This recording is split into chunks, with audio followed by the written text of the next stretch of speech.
Look, I think the topic is so timely. The partnerships between universities and business, industry, civic and government leaders is at the heart of the emergence of knowledge-based economies. Across the world, we are transitioning from economies built on traditional manufacturing and mining, and very traditional agriculture.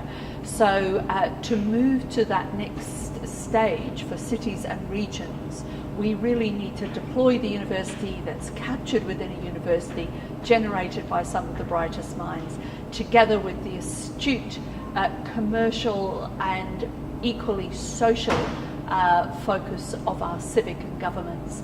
And together that will take regions across the world into a knowledge-based economy.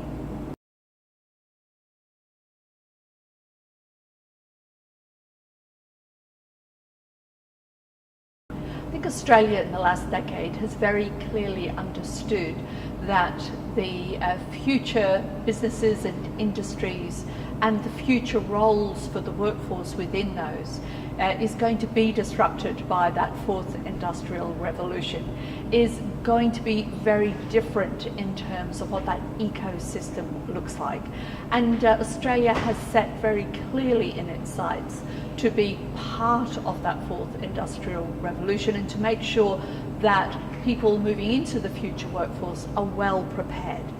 I think that really does require close partnerships between universities who are educating the workforce for the future to understand the impact of those changes that will come at us, not just in the next 3 or 4 years, but consistently keep coming as we see some of the changes that artificial intelligence, that automation, robotics, that cybersecurity, that a whole suite of new industry sectors and new knowledge brings to our future economic and social prosperity.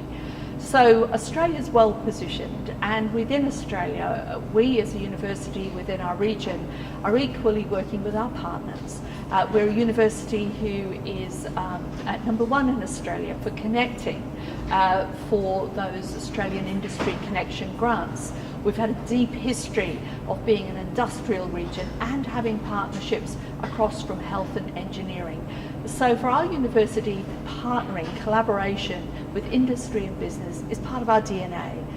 The nice challenge that we have now is to make sure we harness that with our great civic leaders, our terrific joined up leadership across the city and region, because it's that collaboration, it's joined up leadership, which then begins to shape a smart city, one that retains its young talent, one that brings in wealth creators through entrepreneurship, one that revitalizes its wonderful infrastructure whilst maintaining its sense of identity and iconic architecture.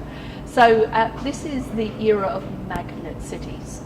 Magnet cities are smart, but they are sticky for their talent, and they're a hub of not only knowledge creation, but also great creativity, great focus on social entrepreneurship, and the next generation of graduates who want to engage in social enterprise, but with a great business model.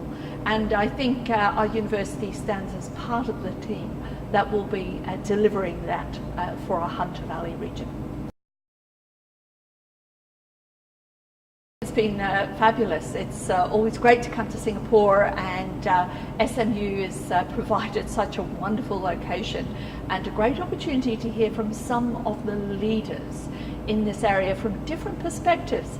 I find it a really great organisation because it's causing us to ask the question, what do we mean by a smart city?